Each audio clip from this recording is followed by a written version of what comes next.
my YouTube channel. This is my second makeup tutorial video on my YouTube channel. So for today, I will gonna teach on how to have this smoky eye look. Especially po sa mga moms or mga beshies or sa mga dalaga na gusto pong magkaroon ng ganitong makeup look, especially for events, na instead of going to parlors, baka puno po yung mga parlors, so you can do it yourself. If you are keen and you want to learn on how to do this look, stay tuned.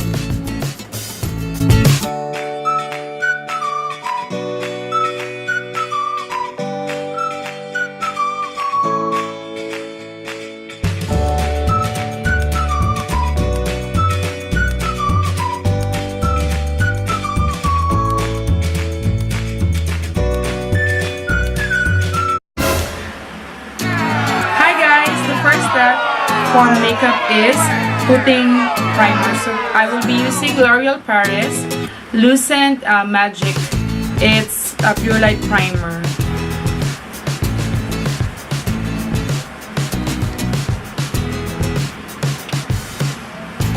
So the second step is I will gonna put on my makeup foundation. So I have decided to use this Kat Von D in the shade of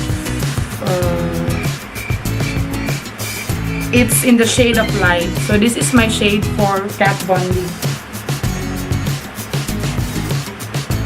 So as of now, I will be using my brush, which is from H&M, Angled Buffer Brush. This one.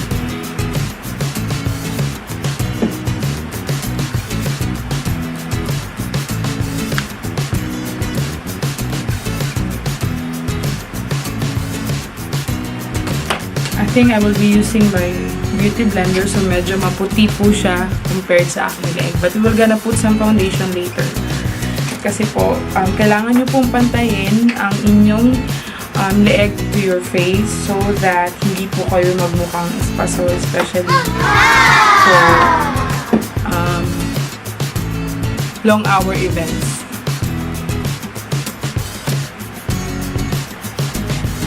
So I will be using my MAC Pro Long Wear Concealer in the shade of NW20. So this one.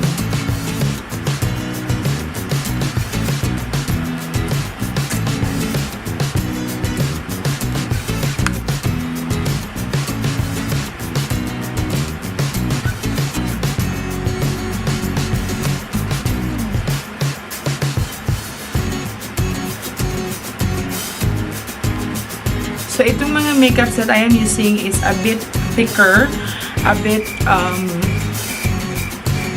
thicker po siya dahil po we will gonna have a night makeup look.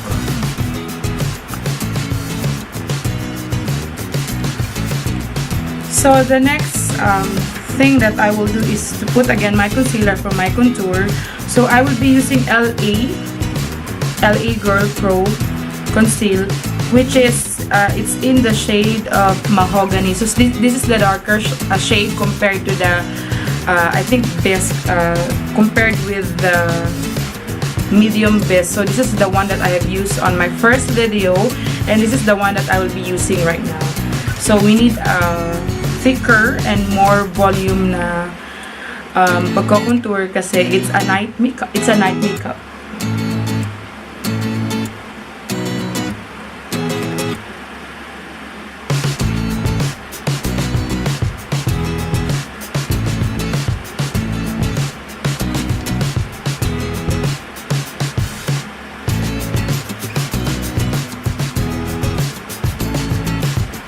So, ganyan. Drawingan nyo po yung mukha nyo.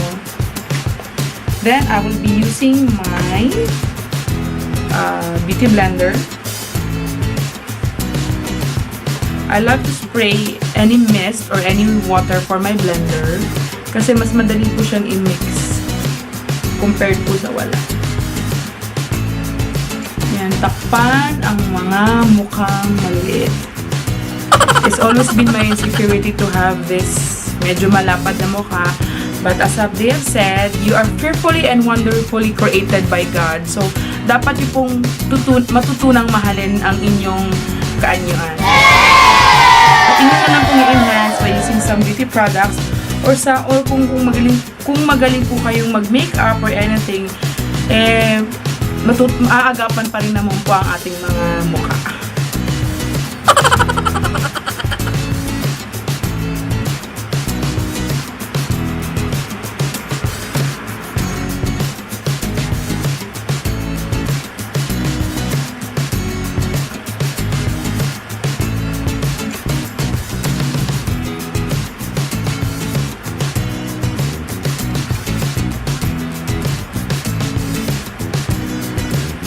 It's very good to invest on good makeups.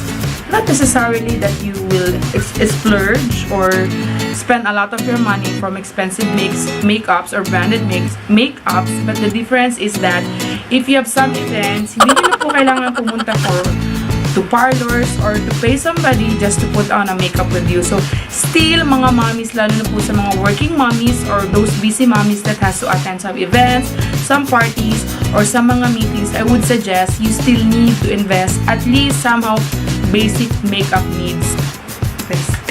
So, the next step will be ang ating kilay is night.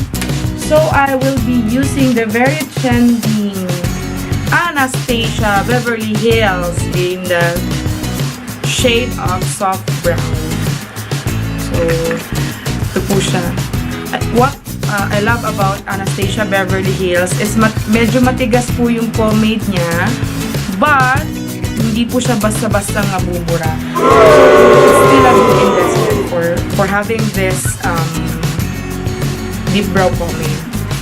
For me, it's still a good investment. Kasi I've been using this, I think, ilang months na rin. Or even almost a year. So, hindi mo siya agad naubos. For the kilay, you have to draw up. Ito, anong tawag yun? Ito.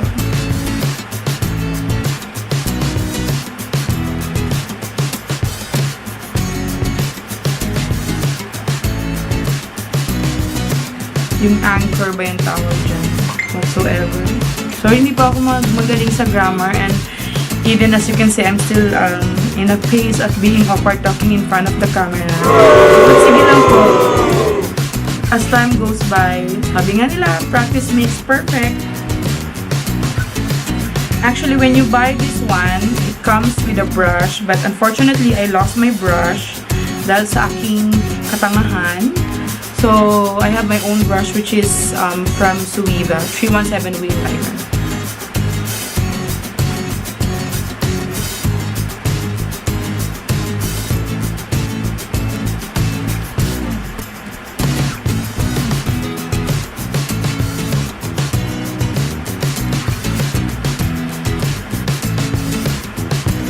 Okay, our next part is for eyes. So, I will be using Mary Kay. And in Mary Kay, you have to buy separately yung per shadow. So, I don't know exactly the name of these shadows. And you have to buy separately the casing.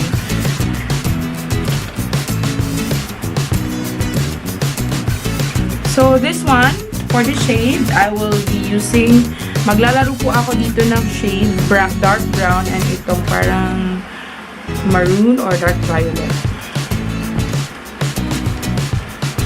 So, ilagay niyo lang po sa buong paligid ng inyong mata. Sige pong tao. So, you have to do your own DIY makeup.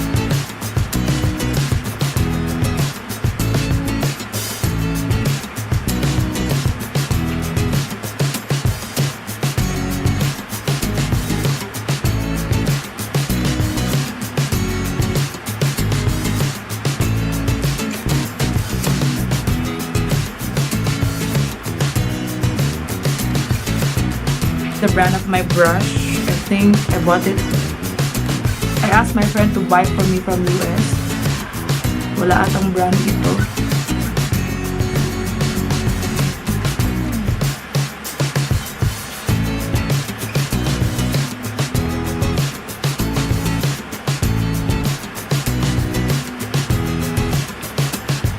Blend, blend, blend. Ayan. And on the other side as well.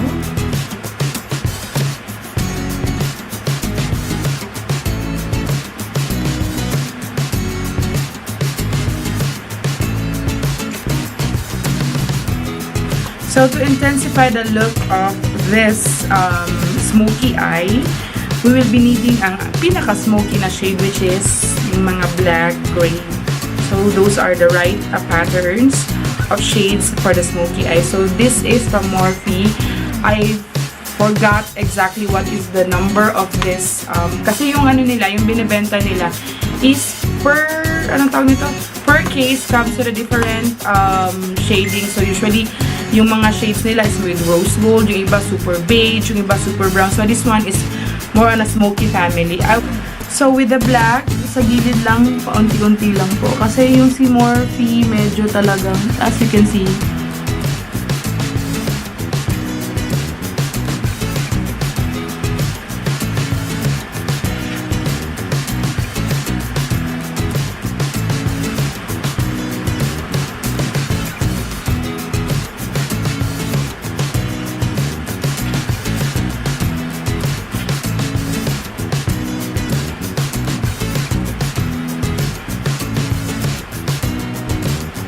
blend, blend, blend. So, makita nyo na po ba yung difference? So, that's it. And then, I have to put on the lower side.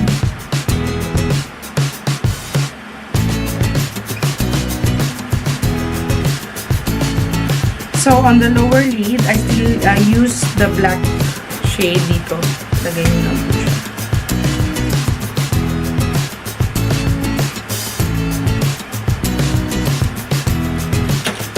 Tapos, you can brush off some yung mga hulog-hulog para po hindi po mag-scatter sa eyes. We'll use an eyeliner. This is, I think, from Ever Belena. May price pa po siya, 800 pesos only.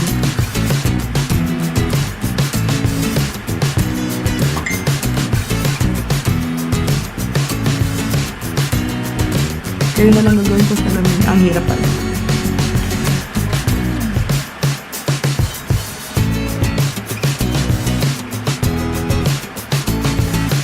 So for the eyeliner, I will be using L'Oreal Paris.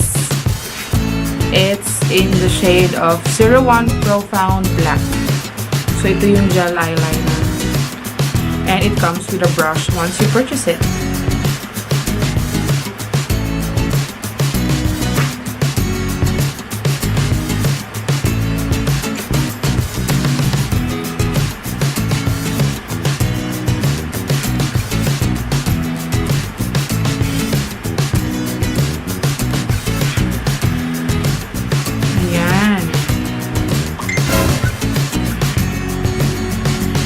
Since medyo makapal na po yung foundation, so I will just use a light powder, compact powder lang para naman maset lang din yung ano. So this is from Chanel. It's in the shade of 10 Limpid. Actually, this was a wrong purchase. Kasi po, kakamadali ko, I just went down to one of the store at hindi ko po tinignan na talagang powder look siya. So anyway, it works naman po if you have a heavy makeup kasi parang hindi na po mag-sapaw-sapaw ba yung Tagalog. Sorry po, Bisaya po ako. So, parang hindi po kumapal masyado hindi yung pagmumukha niyo. Pero yung foundation on your face, so, nagamit ko pa rin siya. Palusot lang po yun sa mga mali ang purchase. So, this one, Chanel. Yun, 10. Mali po yung nabili ko na. And the next thing that I will put on is my highlighter, which is my favorite. Itong kanilang liquid highlighter. Tapos, dagdagan na lang po natin ng liquid highlighter. Kasi with this compact, it comes with a highlighter na rin. So, don't forget, ito lang naman po ang sekreto ng mga beauty. Yan, diba? Sobrang wow. Biglang tumangos ang aking ilong. Tapos here, just put a bit in here and itong lips. So, I will put some of the powder para ito yung gagamitin ko, this shade. Okay lang. It doesn't have to be a lot. Tapos, dito.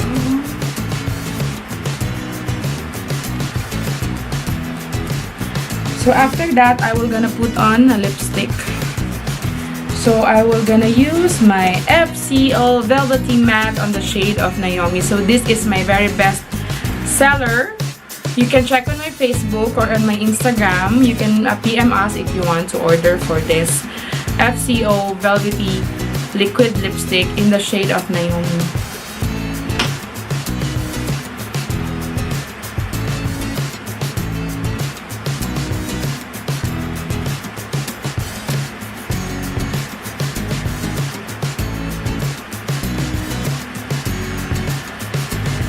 From Chanel with the shade of Astral. So just a bit.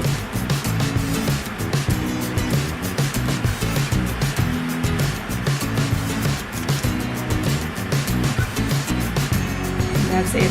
So guys, I will just finalize this look and maglalagay po ako ng some accessories and I will get back to you. Okay?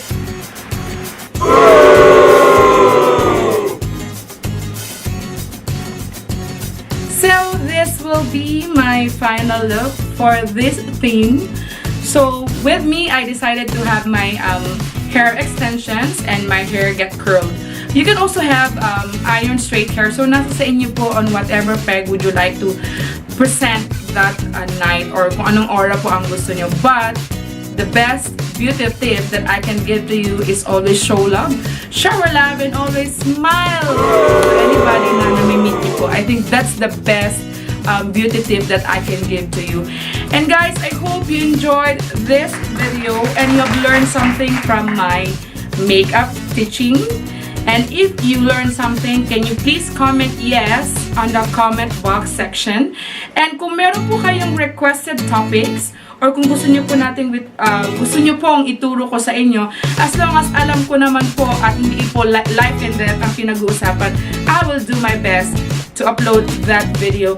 So guys, I hope to see you around next time, and guys, have a great day. Bye bye.